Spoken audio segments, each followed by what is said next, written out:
itu sih. Dan kita akan ada dua sesi dulu, jadi sesi pertama saat grup satu nanti dan sesi kedua nanti satu lagi gitu. Dan nanti setiap setelah satunya akan ada tanya jawabnya dan dari itu dari teman-teman ataupun langsung dari gitu. Oke, kita langsung aja ya, kita pilih dulu untuk sesi pertama, grup pertama.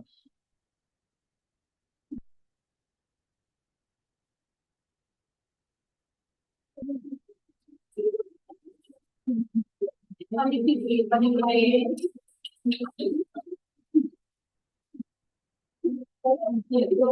selamat ya.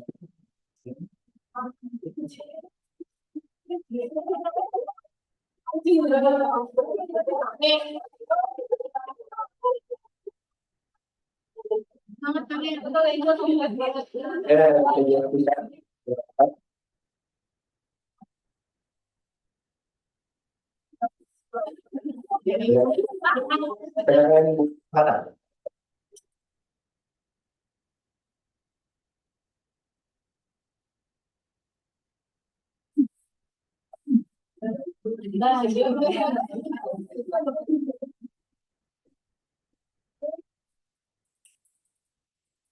Kita lanjut nanti untuk yang kedua akan dibuka oleh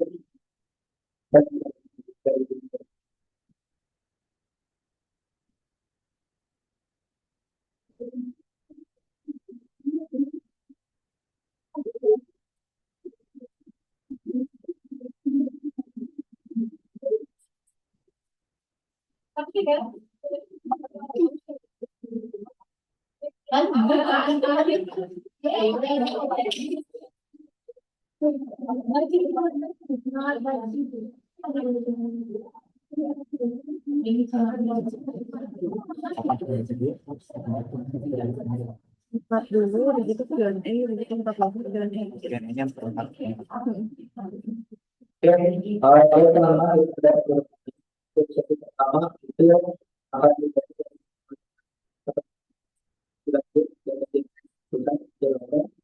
kemudian jadi teman-teman presentasi setiap dari kali berurutan, setelah itu kita masuk ke oke, kita dari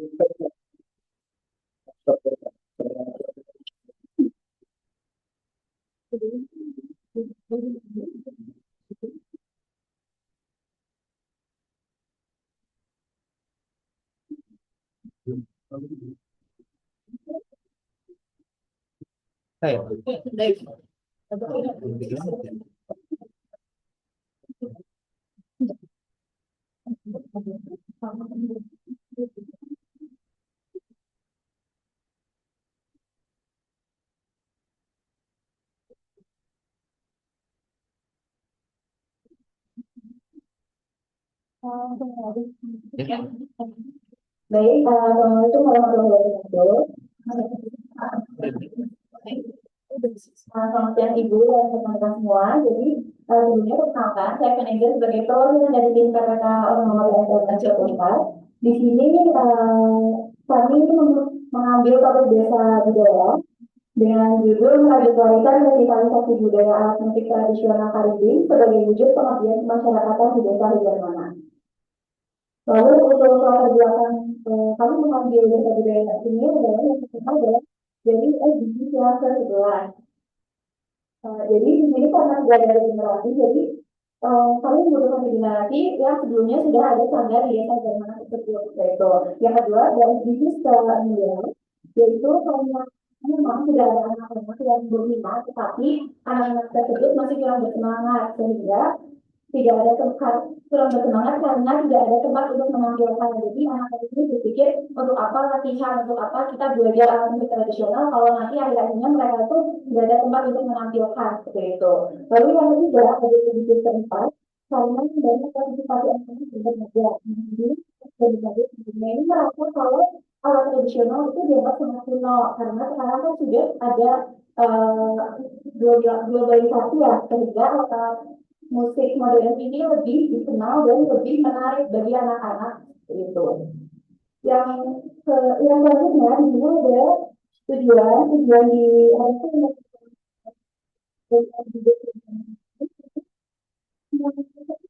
kita dijalani dengan cara yang lalu ada juga pemeliharaan standar dengan jumlah desa desa dan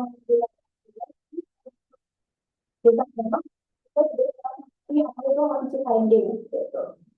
Lalu selanjutnya ada mitra kami di sini memiliki sasaran yaitu anak-anak dan remaja di usia 12 hingga 19 tahun di desa Wilamasi.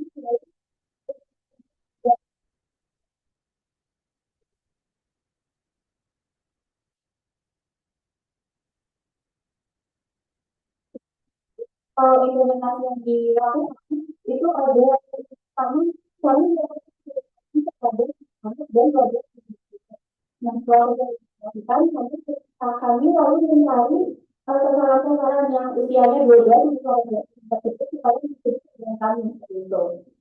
Lalu setelah dilakukan kompetisi, kami mencoba semakin pertama untuk memberitahukan atau menginformasikan kepada anak-anak dan remaja-remaja terkait tentang hari ini, lalu di mana program-program yang akan dilakukan anak-anak itu setelah mengikuti program kami seperti itu. Lalu setelah diajarkan sosialisasi selama kurang lebih 2 sampai 3 bulan, anak-anak ini mengikuti pelatihan setiap minggu selama 1 kali antara hari Sabtu sampai hari Minggu untuk melakukan latihan. Nah, latihannya itu mulai dari cara mengajar, lalu gimana cara menulis, lalu selanjutnya kalau udah bisa memainkan, lalu yang itu sudah berarti mulai menggunakan melodi-melodi supaya dimasukkan ke dalam lagu seperti itu. Di sini semuanya sudah bisa menjalankan lagu itu saja,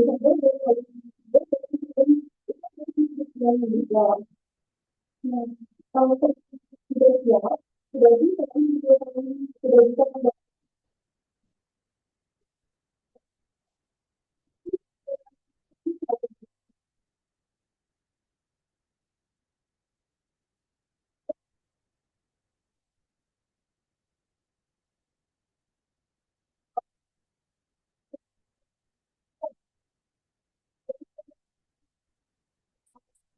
menampilkan parenting sehingga masyarakat juga mengetahui seperti itu bahwa program ini itu ada dan anak-anak juga berhasil mengikuti program kami. Di akhir kegiatan di 30 Oktober itu adalah jadi kami istilahnya berterima kasih pada anak-anak kami lalu juga melakukan evaluasi bagaimana program-program ini dan bagaimana kelanjutannya yang akan dilakukan oleh kita sekali di Jakarta. Di sini ada metode dan implementasi sama seperti yang ada di lingkaran ini. Di sini juga ada inovasi yang kami angkat. Yang pertama itu field trip travel. Jadi field trip ini adalah bertujuan ke Sanggar yang ada di Cimahi. Nah, yang kedua kolaborasi dengan Tagore Services. Di sini kami menemukan dengan ini ada kolaborasi dengan Tagore Services. Siswa bisa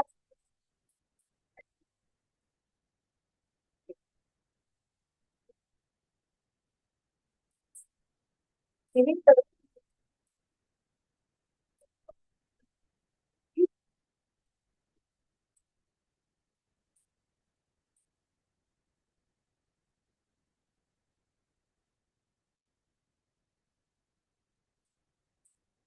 itu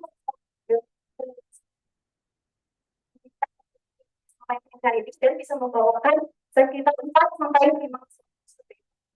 Jadi untuk keberlanjutan program kami sudah mendiskusikan kepada pihak desanya. Ini tetap berlanjut berlatih seperti itu. Jadi saat program itu sudah selesai, kami tetap bisa um,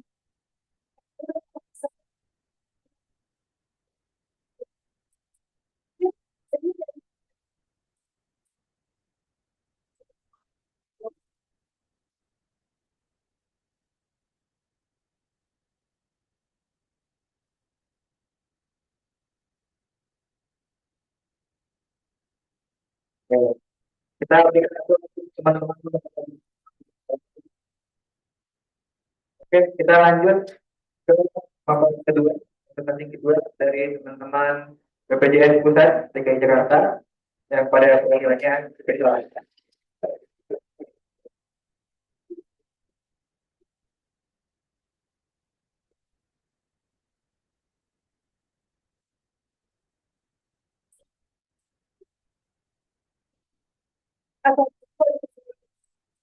Kita bisa Wanda akan memaparkan sesi penelitian saya berjudul dampak implementasi tarif finansial dalam Permenkes Nomor 3 Tahun 2023 terhadap tren utilitas hemodialisa pada penderita gagal ginjal kronik di DKI Jakarta, analisis berdasarkan jenis fasilitas kesehatan, tipe fasilitas kesehatan, dan status kepesertaan JKN.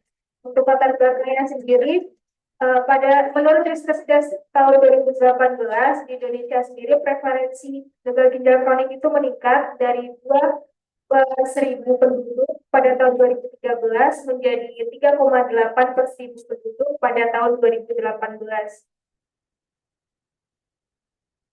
Hal ini diperburuk dengan kenyataan bahwa gagal ginjal kronik sendiri pada penduduk di Indonesia ini lebih banyak terdiagnosa pada tahap lanjut dan bahkan pada tahap akhir yang menyebabkan pasien harus mengalami prosedur hemodialisa. Untuk prosedur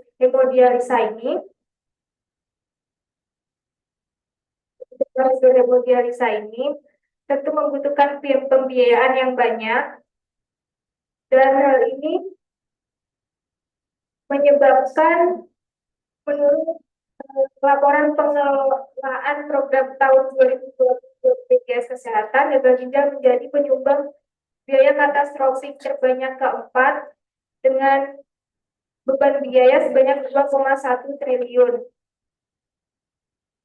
Untuk menjaga kesinambungan pembiayaan program JKN, maka BPJS mengimplementasikan Permenkes Nomor 3 Tahun 2023. Hal ini tentu dapat menyebabkan beberapa dampak yang mungkin dapat terjadi seperti perubahan utilitas pada tindakan hemodialisa ini. Tujuan penelitian ini adalah untuk menganalisis perubahan tren utilitas hemodialisa berdasarkan jenis fasilitas kesehatan, tipe fasilitas kesehatan, dan status kepesertaan. Penelitian ini menggunakan pendekatan kuantitatif dengan metode deskriptif analitis menggunakan data sekunder klaim hemodialisa BPJS Kesehatan tahun 2022 sampai 2023. Sampel dipilih melalui purposive sampling pada peserta JKN dengan gagal ginjal kronis dan menjalani prosedur hemodialisa di DKI Jakarta.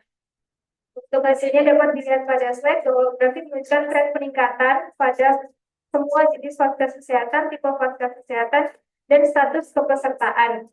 Akan tetapi hal ini didominasi oleh jenis fasilitas kesehatan swasta, tipe fasilitas kesehatan kelas B, dan status kepesertaan non-PBI.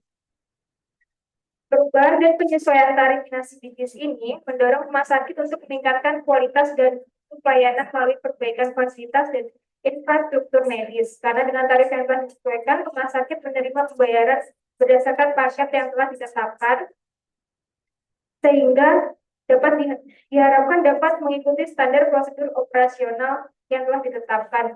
Penyesuaian tarif ini memberikan kepastian biaya bagi pasien sehingga lebih mudah mengakses layanan kesehatan. Hal ini sejalan dengan penelitian sebelumnya, yaitu mutu, kualitas, dan aksesibilitas yang meningkat berkontribusi besar pada peningkatan angka utilitas prosedur hemodialisa. Perubahan standar tarif finansial ini efektif dalam meningkatkan kualitas hidup masyarakat umum dan memperkuat sistem kesehatan nasional. Kesimpulannya adalah perubahan dan penyesuaian standar tarif memberikan peluang pada rumah sakit untuk dapat meningkatkan mutu dan kualitas pelayanan melalui pengoptimalan anggaran serta perbaikan fasilitas dan sumber daya yang berpengaruh. Peningkatan mutu, kualitas, serta aksesibilitas ini memicu terjadinya peningkatan tren utilitas hemodialisa pada semua jenis fasilitas kesehatan, tipe fasilitas kesehatan, serta status kepesertaan JKN, meskipun masih terlihat adanya kesenjangan pada setiap aspek tersebut. Perubahan kebijakan ini efektif dalam meningkatkan kualitas hidup masyarakat umum dan memperkuat sistem kesehatan nasional. Keterbatasan dalam penelitian ini adalah masih berfokus pada satu wilayah, yaitu di DKI Jakarta, dan belum mengenai faktor-faktor mengapa terjadi kesenjangan di setiap aspek tersebut. Sekian pemaparan dari saya. Terima kasih. Wassalamualaikum warahmatullahi wabarakatuh.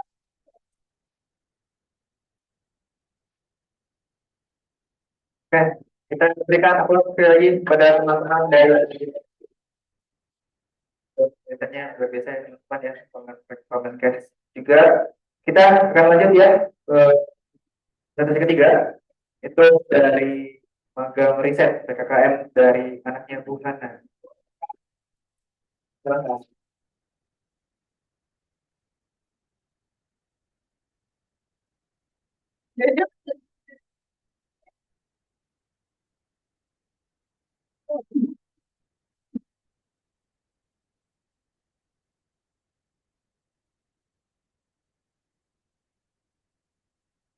Bismillahirrahmanirrahim.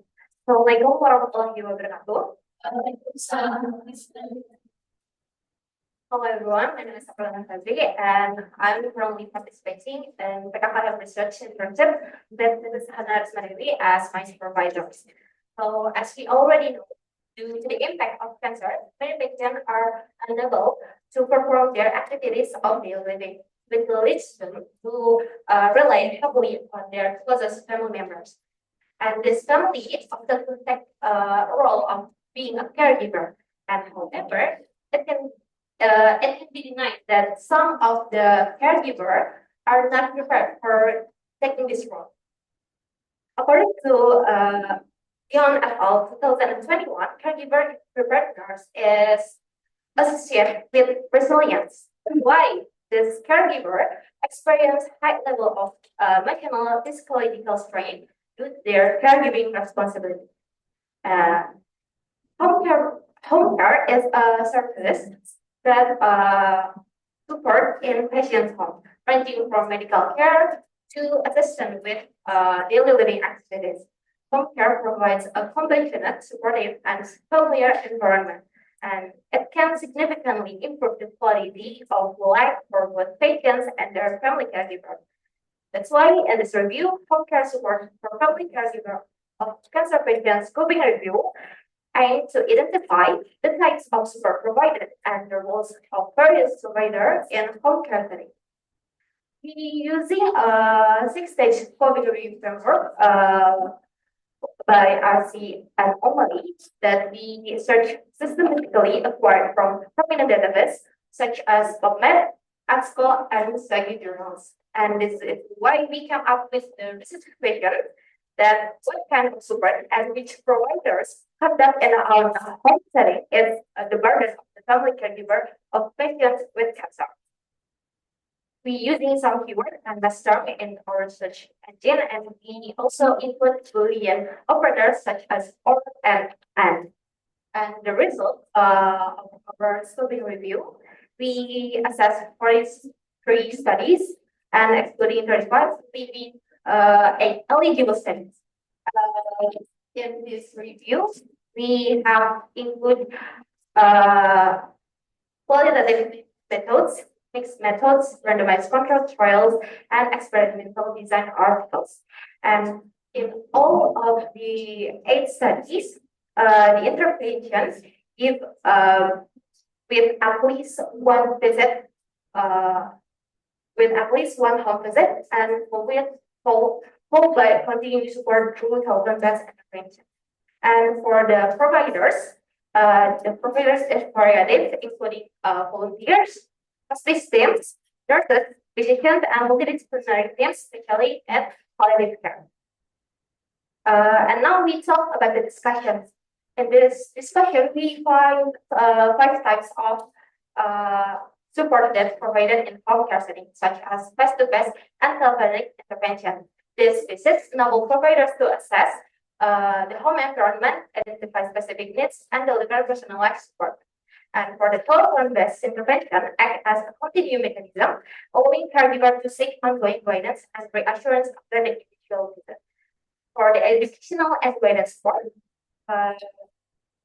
Providers help family caregivers understand disease progression, manage symptoms, and perform caregiving that's effectively.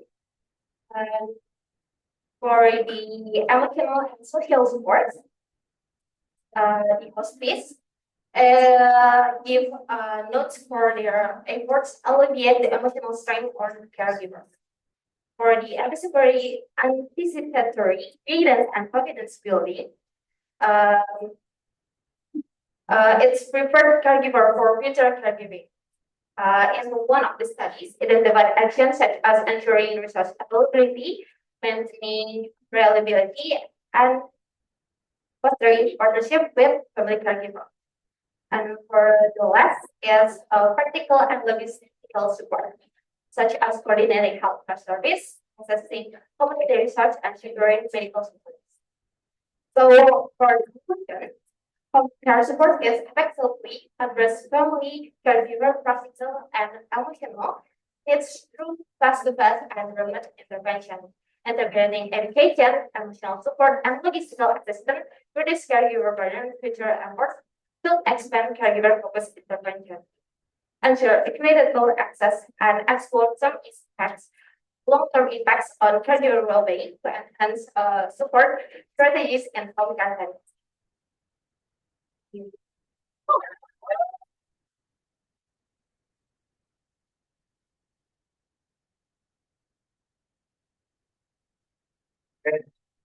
Yes,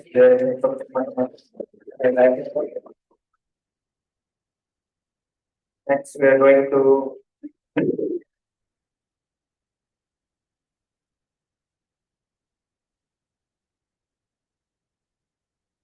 biar nggak salah ini yang lain gitu. Ya kan? Okay, we're going to the next presentation. For the presentation in this sessions.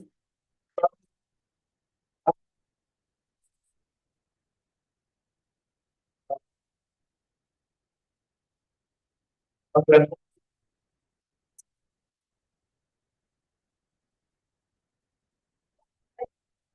Yang semula, perkenalan saya Siti Mariani, jadi judul yang akan saya bahas pada hari ini yaitu efektivitas kolaborasi perawatan paliatif terintegrasi berbasis telehealth masyarakat dalam peningkatan kualitas hidup pasien paliatif. Untuk anggotanya itu saya Siti Mariani dan Wina.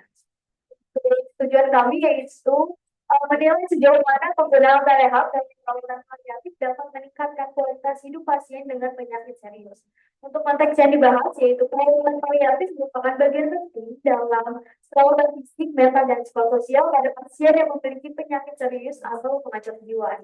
Pada era digital saat ini, telehealth menjadi salah satu solusi untuk memenuhi peningkatan permintaan layanan perawatan paliatif di seluruh wilayah geografi dengan sumber daya yang terbatas.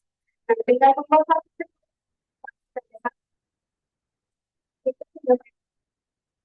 lebih efisien dan terjangkau memungkinkan pasien untuk menerima dukungan medis dari jarak jauh. Untuk pada publikasi ilmiah berbahasa Indonesia dan Inggris dengan dari 2000 diperoleh dari sekolah dengan menunjukkan beragam metode penelitian yang digunakan. Salah satunya berjumlah 5 dengan metode yang digunakan Prisma 3, dan O'Malley 1, dan sistematik 2. Untuk hasil pembahasannya yaitu dari 5 artikel yang didapatkan secara kuantitatif menjelaskan bahwa dengan menggunakan telehealth berbasis web maupun aplikasi seluler, pasien mengalami peningkatan keterlibatan aktif dalam penanganan mereka dan dapat menciptakan rasa aman dan efikasi diri yang meningkatkan karena pasien dapat mendapatkan gejala secara mandiri melalui aplikasi seluler dengan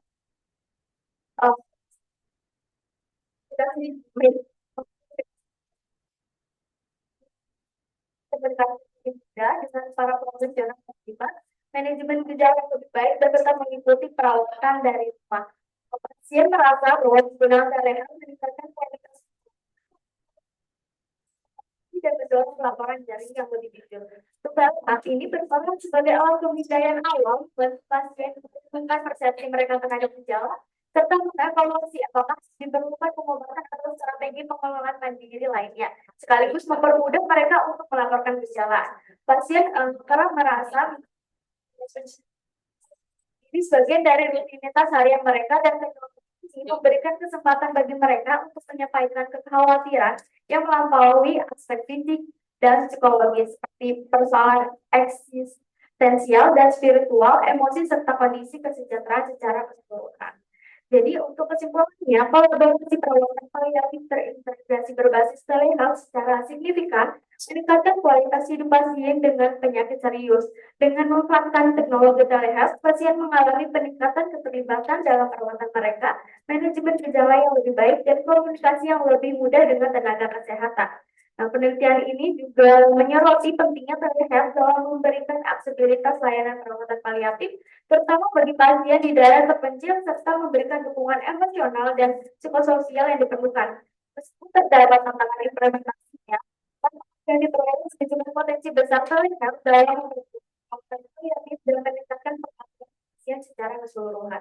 Dari sekian dari saya, wassalamualaikum warahmatullahi wabarakatuh.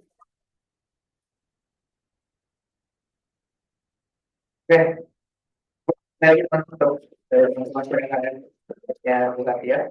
Oke, kita sudah ada 4 presentator tadi dan kita akan masuk ke ceritanya jawab berapa? 10 menit. Ya, 10 menit. Oke, jadi ada 10 menit untuk bertanya. Itu mungkin dari teman-teman dan juga nanti kita serahkan kepada Bu Cici untuk feedback dan masukannya serta mungkin pertanyaan dari Bu Cici seperti itu. Boleh dulu kepada teman-teman terlebih dahulu ada yang ingin bertanya pada tim PPKPSM, terus juga BPJS Pusat, kemudian tim PKKM Bulanan dan tim PKKM Guardia.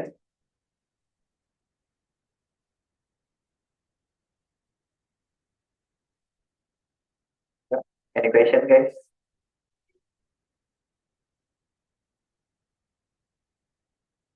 Oh ya, ada pertanyaan dari operator. Oke, di sini izin bertanya kepada April ya, dari tim karena tadi pas dilihat untuk di discussion-nya itu dapat untuk type of support provided itu emotional and social support. Nah, boleh nggak dikasih contoh apa sih emotional dan social support yang diberikan dari literatur yang didapatkan oleh April? Gitu. Boleh maju ke depan aja. Boleh ditampilin yang dari April biar teman-teman bisa lihat.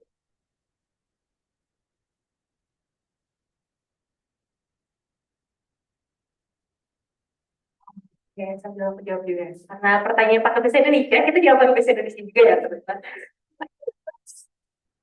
Oke, tadi sempat di-mention emang kalau misalnya ada emotional support juga. Nah, emotional support yang didapat dari study ini itu diantaranya adalah di mana health providers-nya ini menyisipkan atau meluangkan waktu cukup lama untuk menanyakan mengenai kabarnya seperti apa, terus kabar pasiennya seperti apa, terus menanyakan juga mengenai ada yang mau dibicarakan ada atau enggak, yang dimana di salah satu studi juga menyatakan bahwa si family caregiver ini merasa bahwa dirinya itu ada temannya, makanya ini adalah emotional and social supportnya gitu. Jadi merasa bahwa si family caregiver ini apa yang ditanyakan oleh health provider-nya ini relevan atau relatable gitu sama family caregiver. Jadi kayak ada temennya, makanya dari situ itulah yang salah satu aku kategorikan sebagai emotional and social support kayak gitu.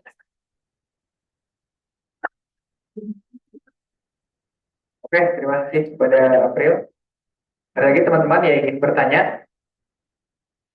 Bisa pada PPKPSM, pada BPJS Pusat, di tabnya Bu Hana dan Bu Hadian. Dari teman-teman, bukan dulu. Oke, kita mungkin daripada Ibu dulu ya, Bu. Kita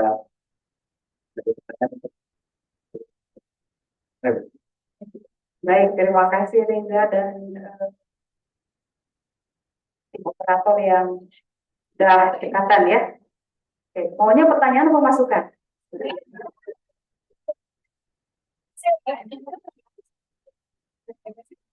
Saya punya banyak banget pertanyaan tuh ya. Oke, baik. Ya, eh, berapa menit lagi waktunya? 6 menit lagi. Ya, mungkin karena ini saya kasih masukan aja ya. Secara keseluruhan semua yang dipresentasikan itu sangat baik gitu ya. Dan eh, apa namanya, memang karena berbeda konteks pelaksanaan MBKM, pasti berbeda juga konteks yang dipaparkan ya. Mulai dari PSM, bagaimana apa namanya Karuna gitu ya kegiatannya, Presiden Karuna sampai ke scoping review, ada yang eh, penelitian primer ya di BPJS. Dan kalian harus bersyukur berada di ruangan ini menyimak, setidaknya jadi terpapar ya apa yang dikerjakan oleh teman-temannya, dan itu harus menjadi apa catatan. Kalau waktu saya MPKM kegiatannya tidak seperti itu, maka kalau saya mau tahu seperti itu harus cari temannya gitu ya, karena kita berharapnya semua memiliki kemampuan yang sama. Oke. Ya sebenarnya terkait dengan misalnya pengabdian, konteks pengabdian kepada masyarakat, pertanyaan yang harus selalu kita tanamkan dalam pikiran kita adalah lalu kaitannya dengan prinsip keperawatan apa? Ya, walaupun kita sebagai seorang warga negara Indonesia harus peduli dengan budaya, pasti itu ya, kaitan dengan SDGs, tapi kita tidak boleh meninggalkan identitas kita sebagai seorang calon perawat atau sebagai perawat. Nah, kira-kira apa yang membuat bedanya suatu kegiatan yang dikreat oleh calon perawat dengan yang dikreat oleh seniman, sama-sama membudayakan itu misalnya gitu ya. Nah, itu yang harus dicari poinnya. Misalnya dengan meningkatnya jumlah tadi signifikan sekali jumlah apa namanya itu anak sanggarnya ya. Kira-kira apa yang berubah dari mereka? Ya, mungkin ada aktivitas kualitas hidup yang berubah dari mereka. Kenapa? Yang tadinya asik main gadget, jadi main alat tradisional. Nah, itu yang harus dikejar. Nilai-nilai seperti itu yang harus dikejar supaya memang kita punya nilai jual gitu ya. Oh, ini loh bedanya kalau kegiatan ini tidak hanya sekedar oke lah kalau melestarikan budaya semua orang bisa. Tapi ketika itu dikreat oleh seorang perawat, maka ada sisi yang berbeda yang dilihat oleh seorang perawat dibandingkan hanya sekedar melestarikan budaya. Nah, itu kalian sampaikan kalau mau maju lagi ke presentasi berikutnya gitu ya. Lalu untuk yang apa namanya primary research ya, ya harusnya ini di akhir nanti ya, karena nggak apa-apa. Nanti mungkin keluar lagi ide masukan saya yang lain ya. Yang paling penting dari primary research itu adalah what's next. Ya.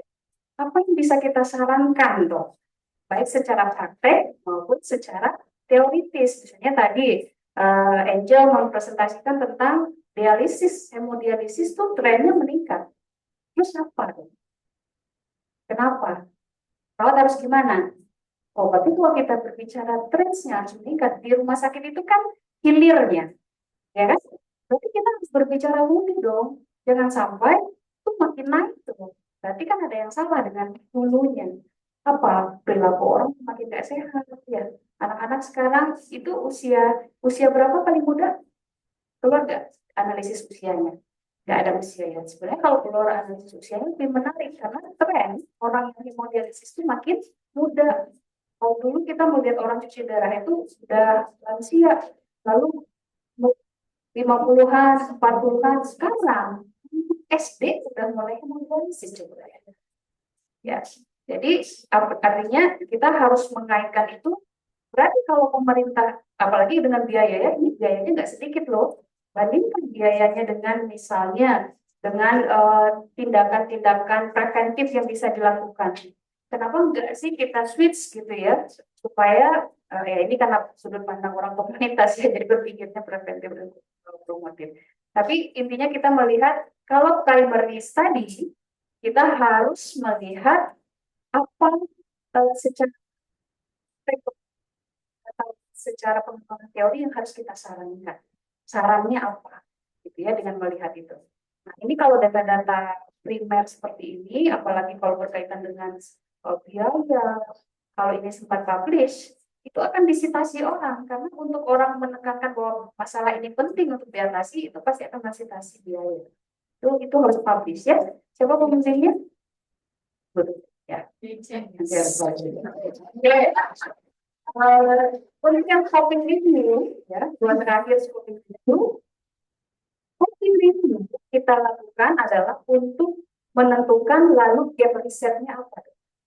Ya, jadi dengan kita melihat pertama tadi home care support yang dilakukan untuk family caregivers itu ternyata misalnya terbukti efektif, misalnya bisa meningkatkan apa namanya emosional gitu ya, well-being, maka kira-kira apa dong? Karena scoping review itu adalah nanti yang akan menjadi buah buat kalian di dalam skripsi, ya. Jadi kalau begitu, kalau dia memang efektif, maka kita harus dong melakukan, ya kan? Nah, melakukannya kemana? Kalau S1 itu cukup sebenarnya S1 itu nggak harus sampai eksperimen, tapi kalau kalian bisa ya nggak masalah. Ya. Misalnya melihat salah satunya cara yang dilakukan, atau ternyata di luar sana efektif. Tapi ketika kita lihat di Indonesia belum terlaksana. Nah, kira-kira tuh di Indonesia kenapa ya nggak terlaksana? Padahal secara scoping itu efektif. Begitu juga yang tadi scoping berkaitan dengan palliative integrative care ya. Jadi scoping review itu adalah jalan untuk kita menentukan topik riset. Apa yang harus kita lakukan? Primary risetnya apa yang harus kita lakukan? Kalau dari scoping kita tidak bisa mengidentifikasi primary riset berikutnya, maka ada yang salah dengan scoping review. Karena scoping review tidak menjawab masalah secara tuntas, dia hanya memberi gambaran. Tahu misalnya,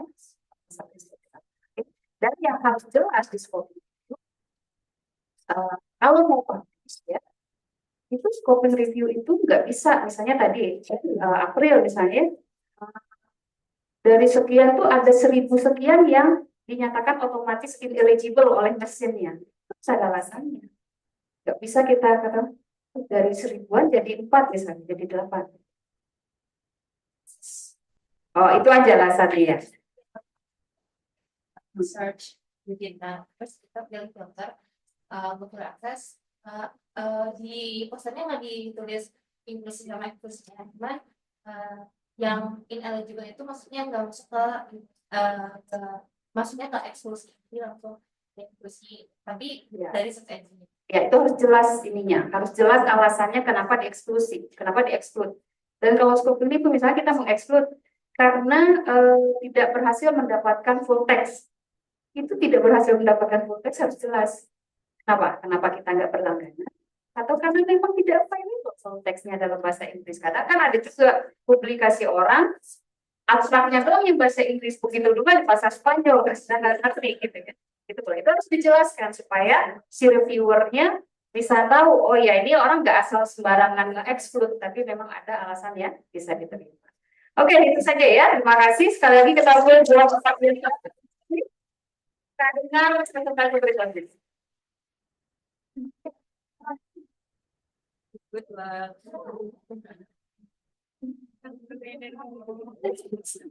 Oke, kita dan tadi Bu Ayu sudah bersetuju di Zoom, namun Ibu sedang dalam perjalanan. Tadi feedbacknya disampaikan lewat Bu Cici saja tadi. Kita lanjut teman-teman ke sesi kedua, akan dimulai dari teman-teman tim PKKM Bu Mira.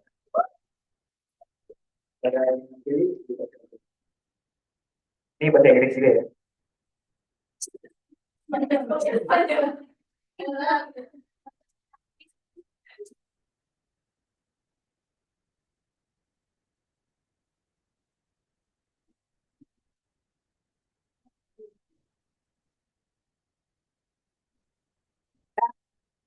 Ya, Assalamualaikum warahmatullahi wabarakatuh. Terima Perkenalkan, saya Adini Putri Lestari dari tim riset PKKM Inspira. Di sini saya akan mempresentasikan hasil literatur review saya mengenai monitoring pasca hospitalisasi pada pasien dengan penyakit kronis. Objektif aktivitas pasien dengan penyakit kronis. Pendahuluan di sini, kenapa analisis ini penting untuk dilakukan? Karena salah satu faktor kunci dalam penelitian reaksi pada pasien dengan penyakit kronis adalah pemantauan secara terus-menerus terhadap aktivitas fisik, tanda-tanda vital, dan gejala yang dilaporkan oleh pasien. Saat ini, kemajuan dalam teknologi kesehatan memungkinkan pemantauan jarak jauh ataupun untuk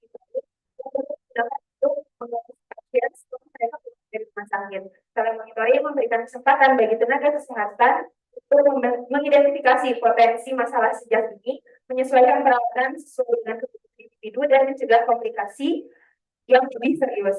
Selanjutnya, metodologi yang kami gunakan di sini adalah tinjauan literatur, yang mana tinjauan literatur dengan kriteria inklusinya yaitu dipublikasikan pada rentang tahun 2019 sampai 2024 dengan bahasa Indonesia serta bahasa Inggris dengan full text, yaitu menggunakan database PubMed, EBSCO, dan Science Direct. Metode yang digunakan pada artikel yang ditinjau juga beragam, yaitu ada uji klinis terkontrol acak, systematic review, dan meta-analisis.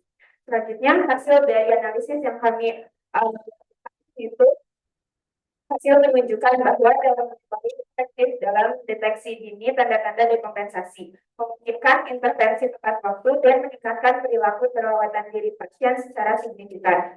Namun, efektivitasnya dalam mengurangi masih bervariasi.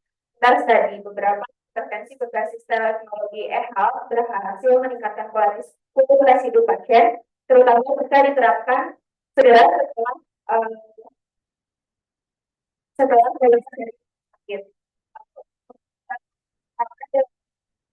Penelitiannya adalah kesenjangan digital, keterbatasan akses teknologi, dan kurangnya standar dalam desain penelitian.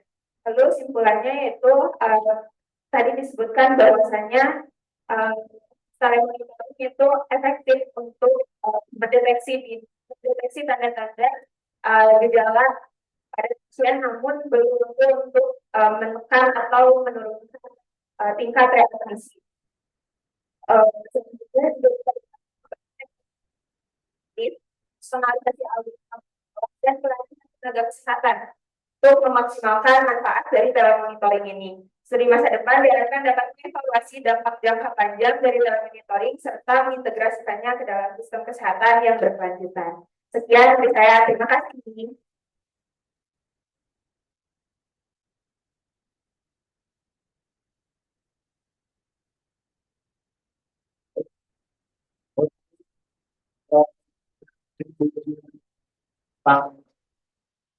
Pasca hospitalisasi ya.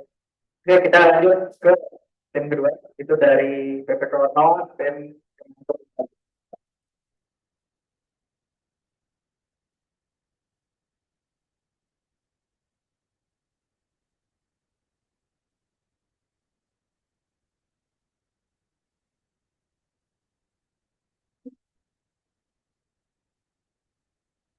Assalamualaikum warahmatullahi wabarakatuh. Selamat siang rekan-rekan dan ibu. Di sini perkenalkan nama saya Rosmariana Firdaus, aku perwakilan tim PPK Ormal BPFKEP. Nah, kami ada 15 orang di sini dan dosen pembinanya adalah Bapak Titis Kurniawan. Oke. Jadi judul yang kami ambil itu adalah Pagar Unggul, Pola Sepintar Generasi Unggul sebagai upaya optimalisasi dan pemberdayaan peran perempuan di Desa Sukamulya. Oke. Mungkin ada yang bertanya-tanya kenapa harus di Desa Sukamulya melaksanakan sekolah perempuan tersebut gitu ya. Jadi Desa Sukamulya itu letaknya di Kecamatan Ancakek, Kabupaten Bandung. Nah, dia itu populasinya kurang lebih 6.642 jiwa dan mayoritasnya adalah bekerja sebagai buruh atau tidak bekerja. Jadi kami di sini tuh fokusnya sama perempuan usia produktif yang perempuan-perempuannya gitu. Nah, pendidikan itu rata-rata SMTA atau bisa dibilang SMP, SMA, atau mungkin ada yang SD, bahkan ada perempuan di sana yang tidak memiliki pendidikan sama sekali gitu. jadi putus sekolah. Nah, kenapa fokus kami itu di sekolah perempuan yang hubungannya sama pola asuh? Jadi ketika kami melakukan survei di Desa Sukamulya, kita dapat nih substanting yang kasusnya itu ada 70 di tahun 2022 dan turun, sebenarnya turun, tapi hanya sampai angka 40 di tahun 2023 gitu. Dan ini tuh padahal udah dapat program pencegahan dari pemerintah desa. Nah, karena hal itu, karena kami juga sebagai mahasiswa keperawatan, kami ingin membantu masyarakat di Desa Sukamulya, terutama di pemerintah desa, untuk menangani salah satu yang stunting yang mungkin nggak selesai, mungkin tidak selesai sepenuhnya kasusnya, tapi setidaknya kami bisa membantu menangani atau meneriakannya gitu. Nah, jadi PPK itu hadir membawakan program pagar umum, bentuknya itu sekolah perempuan yang dimana kami ingin meningkatkan kesejahteraan keluarga dan mendukung perkembangan anak yang optimal. Terus nanti ada peran juga dari BEM, karena kami kan PPK BEM SKEP gitu ya, jadi ada peran juga dari BEM. Dari program itu bisa menjadi permasalahan dan solusi yang diterima oleh warga desa, diterima juga oleh pemerintah desa. Nah, untuk metode-metodenya gimana sih cara tim PPK Pagar Unggul itu menciptakan sekolah perempuan yang tentunya sekolah perempuan ini kan bentuknya benar-benar sekolah gitu ya, hanya saja dia informal, dia di bawah pemerintahan. Jadi kami tuh melakukan survei dulu dari Luring walaupun saat itu kami belum tahu kami apakah dapat pendanaan, tapi kami ingin mendapatkan data yang memang akurat gitu dari hasil survei sendiri dan didapatkan sampling tadi dan juga ada program yang ini program itu kami identifikasi lagi dari kebutuhan masyarakatnya, kami identifikasi lagi dari wawancara pemerintah desa dan kenapa sasarannya itu manusia produktif. Apa itu permanusia produktif? Jadi permanusia produktif itu perempuan yang berusia 15 sampai 64 tahun dengan 2 kelompok belajar. Kami bikin 2 kelompok belajar dengan masing-masing 22 orang. So, untuk ini kita ada lecture sama praktikumnya, jadi sama kayak mahasiswa karena kami pengen bikin sekolah yang benar-benar bermanfaat, jadi ada lecture dan praktikum dan mitra-mitranya itu banyak, ada unit PKK, ada kader posyandu remaja, ada pemerintah desa, ada fasilitas pelayanan kesehatan. Nah, indikatornya juga banyak, ada kurikulum, pengetahuan, sikap, serta keberdayaan dari perempuan itu sendiri. Pengolahan datanya kita setiap pertemuan itu ada pretest, ada post-test yang nanti dianalisa analisis lagi di mana itu bermanfaat atau enggak gitu. Nah, ini ada hasil pelaksanaan nyatanya ada sosialisasi pertama dan kita dapat feedback bagus ya dari masyarakat karena mereka setuju ada sekolah perempuan. Lalu kita lanjut lagi di kelas 1, kelas 2 ada pelestarian budaya, pemilihan sampah, kelas 3 self love, reproduksi, medical check up, pemilihan barang bekas dan terakhir itu graduation. Kami laksanakannya di FKUP di ruang lecture 2 ini dan kami bawa peserta kami dari desa ke sini supaya mereka merasakan bagaimana rasanya lulus dengan nilai yang baik dari sebuah sekolah karena sebelumnya mungkin mereka belum melaksanakan atau belum merasakan bagaimana sekolah dengan baik dan graduation-nya. Nah, pencapaiannya ada banyak, ada terlibatnya masyarakat secara penuh, ada partisipasi yang tadi saya bilang 23 orang per kelompok atau 22 orang, ada produk inovasi. Nah, ini buku yang kami ciptakan dari tim PPK Warmawa, ini kami ciptakan 100 yang setiap peserta itu memegang masing-masing. Ini tuh isinya pertemuan kami, materi-materinya, dokumentasi. Jadi perempuan usia produktif yang ikut atau yang belum ikut masih bisa baca-baca materinya lagi, masih bisa ikut edukasinya sendiri gitu. Jadi program kami untuk indikatornya 100% berhasil dari apa yang sudah ingin kami capai dan untuk ada yang diberikan peserta, ada juga yang sisanya itu ditaruh di perpustakaan. Mungkin cukup sekian pemaparan dari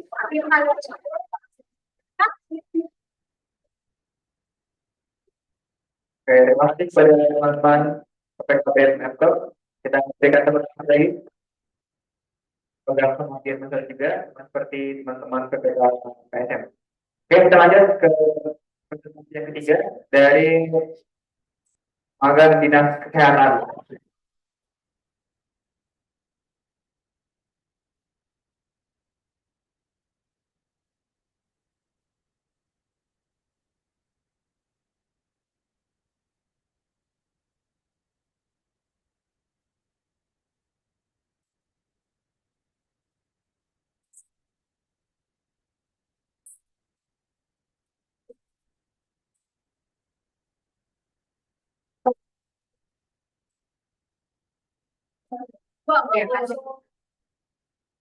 Oke,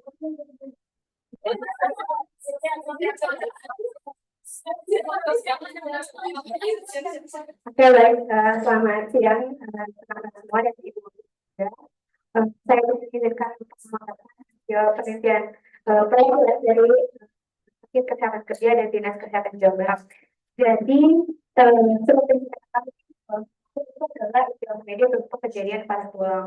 Dan ternyata di Indonesia, khususnya di Jawa Barat, itu terjadi peningkatan kejadian satu yang cukup signifikan di tahun 2022. Dan eh, untuk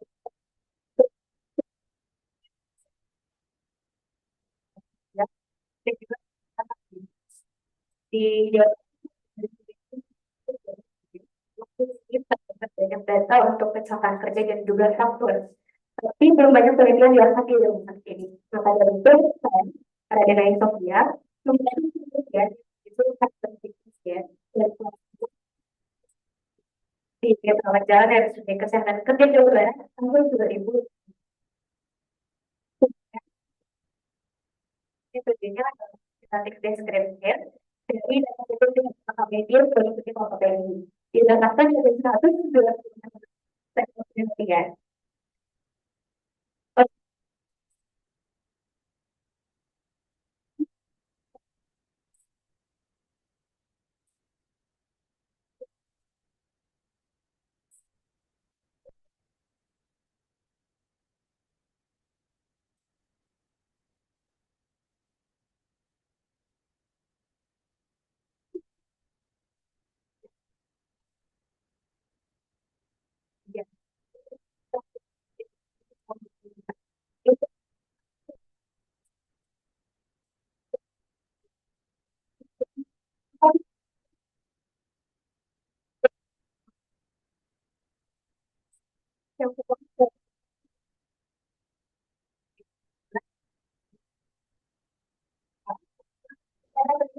Yang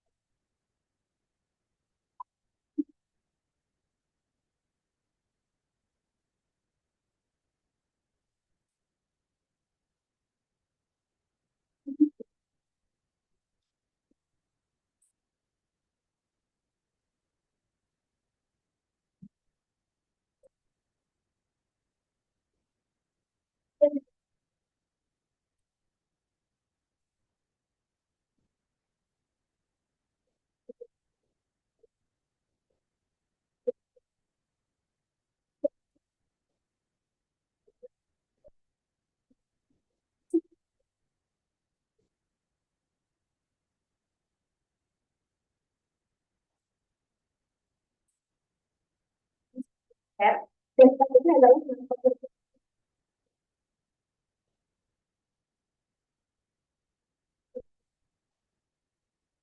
yang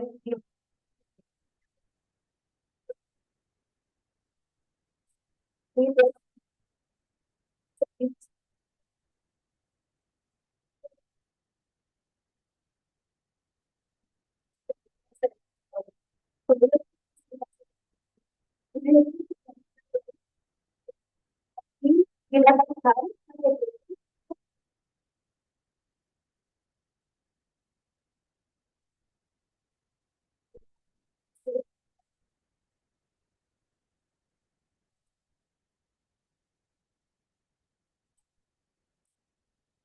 yang dan juga depresi. Nah, komplikasi itu adalah negosiasi dan juga aplikasi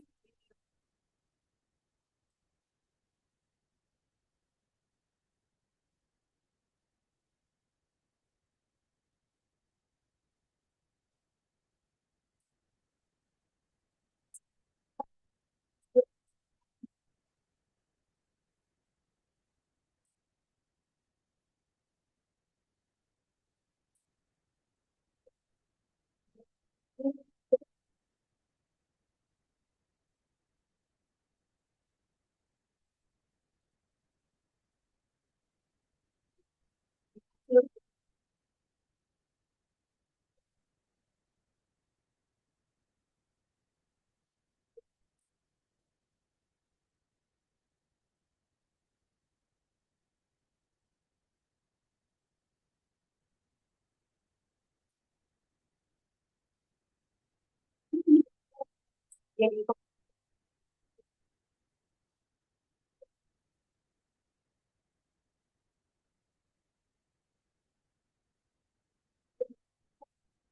itu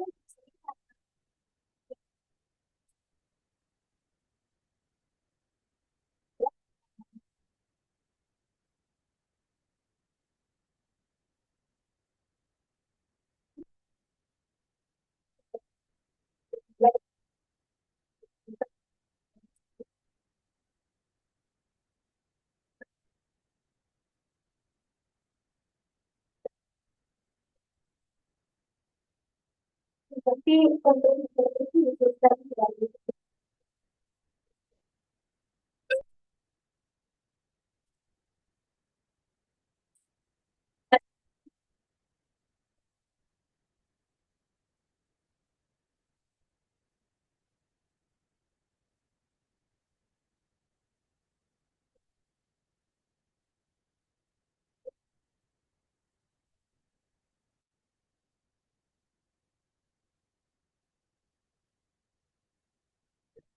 Ada teman-teman dari kesehatan.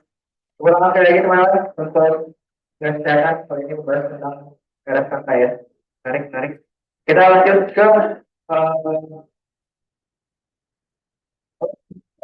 Oke, oke, we're going to the last presentation in this session.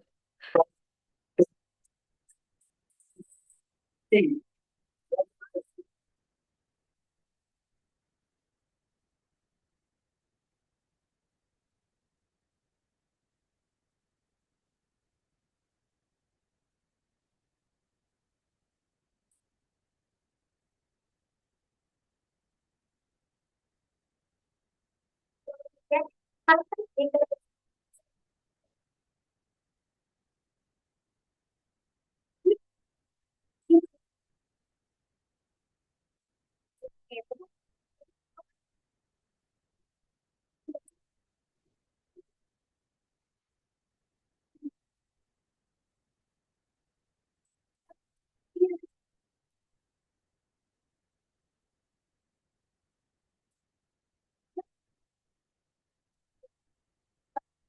jadi semua apa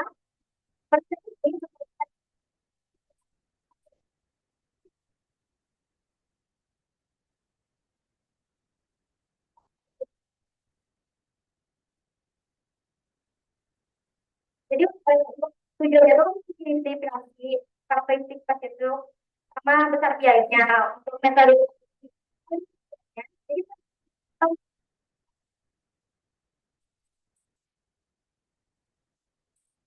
jadi itu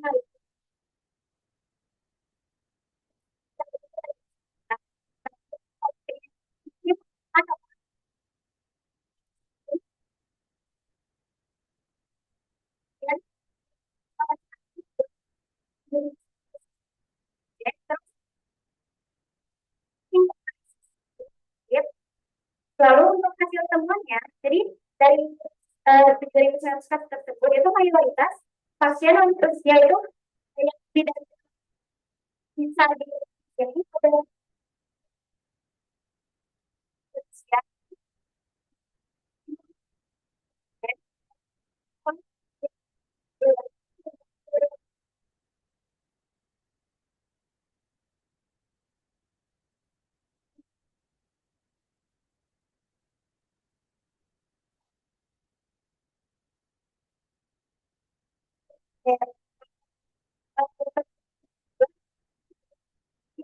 jadi juga ada dan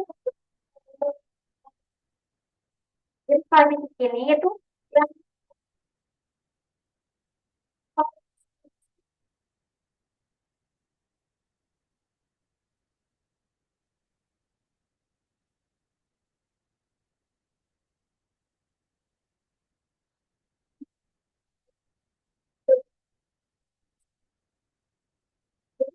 ya dari tahun 2021 dan sampai hasilnya pada tahun 2023 itu dari tahun 2 miliar. Ya, itu jadi berdasarkan karakteristik usia itu setiap Jadi dari hasil penelitian sendiri sama ya sejalan, lansia itu risiko terjadinya kondisi degeneratif. Nah,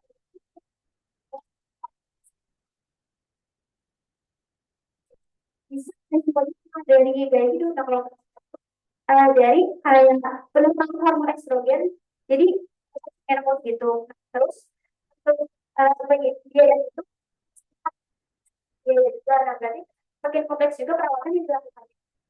Batasan dari penelitian ini itu karena misalkan saya terbatas ada seperti kerjaannya, kerjaan subjeknya, kayak status sosioekonominya.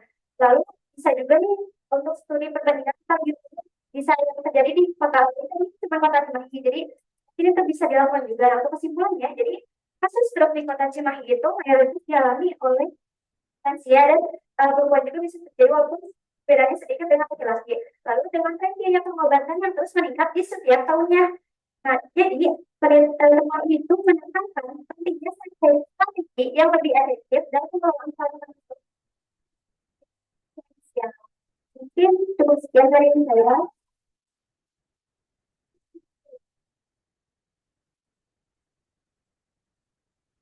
Pada teman-teman dari BPJS Bandung dan Cimahi. Bagaimana ya BPJS Bandung? Oke, itu sudah sebagai presentasi terakhir di sesi 2. Kita akan masuk ke sesi tanya jawab. Kami persilakan kepada teman-teman yang ingin bertanya, baik kepada tim PKKM dari Ibu Mira ya, Bu Mira, terus PPKBM, juga Dinas Kesehatan dan juga BPJS Bandung Cimahi. Ada yang ingin bertanya?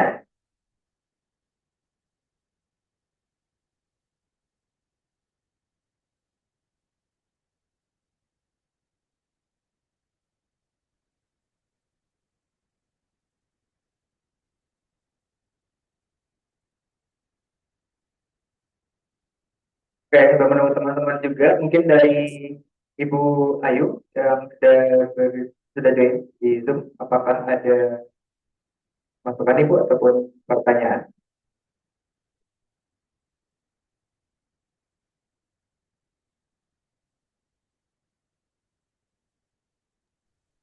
Masukannya dari Bu Seiji aja, Ibu lagi di jalan, tidak terdengar jelas. Hati-hati di perjalanan Ibu. Oke, teman-teman, ada yang ingin bertanya lagi?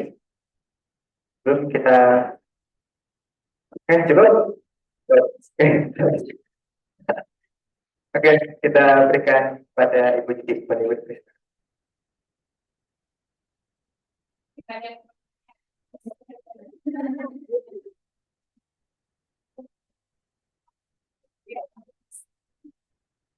Terima kasih, kita beri aplaus sekali lagi buat yang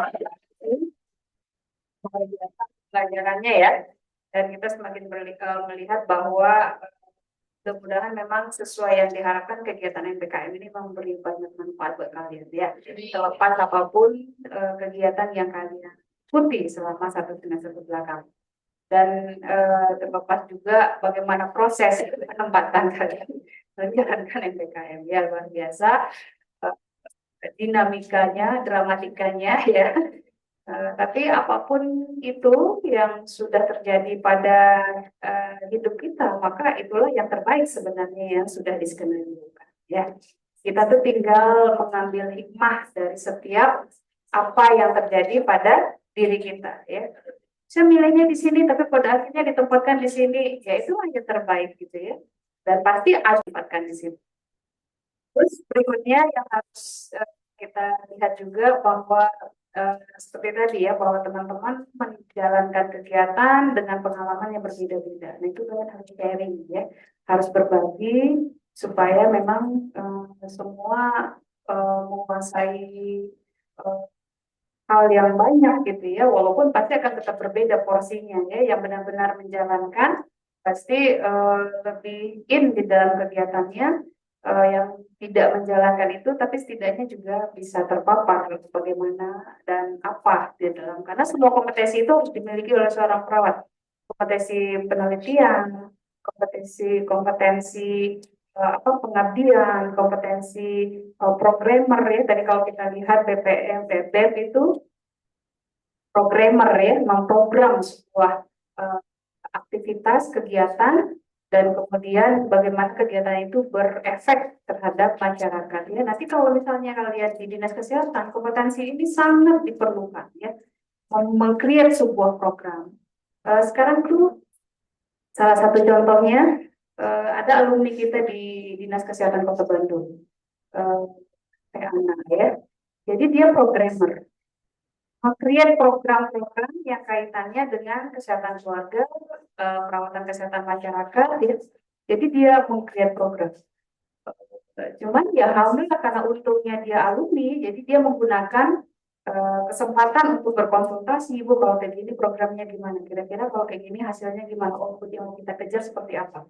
Karena kalau kita salah nge-set program, nanti itu malefektifis, ya malefisien ya, jadi tidak berefek yang signifikan terhadap apa yang diharapkan. Nah, kayak gitu itu harus diasah mulai dari sekarang kalian di dalam kuliah ya. Ya, jadi secara keseluruhan mungkin sekali lagi ya. Jadi kalau misalnya kegiatan literatur review, maka harus jelas literatur review itu banyak ya. Mau scope review, mau systematic review. Kalian harus tahu bedanya itu apa ya. Bedanya scope review, systematic review, literatur review, thematic analysis, beda-beda. Itu bedanya apa. Dan yang harus jelas itu adalah sama seperti penelitian primer ya, bagaimana kita memperlakukan semua populasi secara adil. Ya, jadi populasinya kan artikel, ya kan? Kalau populasi di dalam kita melakukan review itu adalah publish artikel. Semua artikel yang publish itu menjadi populasi kita. Dan kita nggak boleh milih-milih, oh saya pilihnya ini aja, saya milih nggak boleh. Itu harus ada alasan yang jelas. Kenapa milihnya itu? Kenapa yang ini nggak dipilih? Karena semua artikel yang publish itu punya hak untuk dipilih, untuk direview. Dan kita harus punya alasan yang kuat kenapa itu tidak kita review, yaitu dengan kriteria inklusi dan eksklusi yang jelas gitu ya. Terus kalau misalnya creating program seperti yang dilakukan oleh Ben ya, bagus sekali, sudah ada outputnya, ada buku. Yang harus kita tekankan adalah evaluasi. Itu kan ada, masih ingat nggak pelajaran promosi kesehatan? Evaluasi itu kan ada evaluasi output, outcome, dampak. Nah, kita mau nggak evaluasinya sampai mana?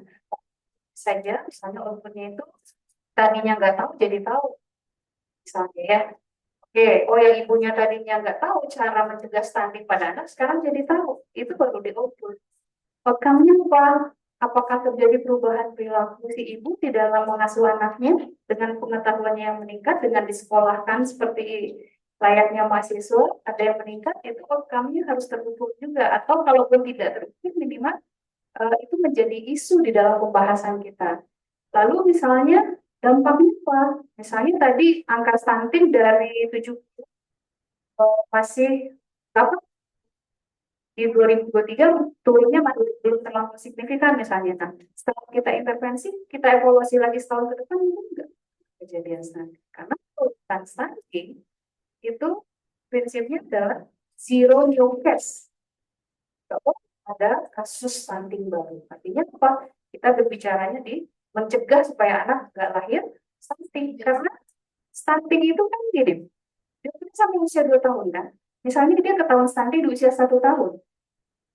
Sampai dia 2 tahun itu, dia masih tercatat stunting tuh. Kalau dia nggak ngejar tinggi badan kelompok usianya, ya kan? Kalau misalnya kita nggak stop new case-nya, ya akan nambah terus angka stunting karena dia tuh bukan insiden, prevalensi. Jadi yang sudah stunting belum sembuh, yang kasus stunting baru nambah lagi. Nah itu yang bikin kasus stunting itu naik terus karena kita nggak bisa stop zero case. Ya seperti itulah. Jadi isu itu seperti itu harus di. Dan ya tipe penelitian data sekunder ya disebutnya juga sebenarnya primary research ya, walaupun dia mengambil data dari data sekunder. Ini juga apa namanya yang paling dikejar dari itu, di samping tadi kita mau melihat kira-kira upaya apa yang harus dilakukan ya, kita harus buat saran untuk riset berikutnya apa. Dengan ini misalnya kita tahu misalnya faktor yang cenderungnya seperti ini, berarti kalau kita kaitkan tadi itu faktornya itu ekstremitas atas ya.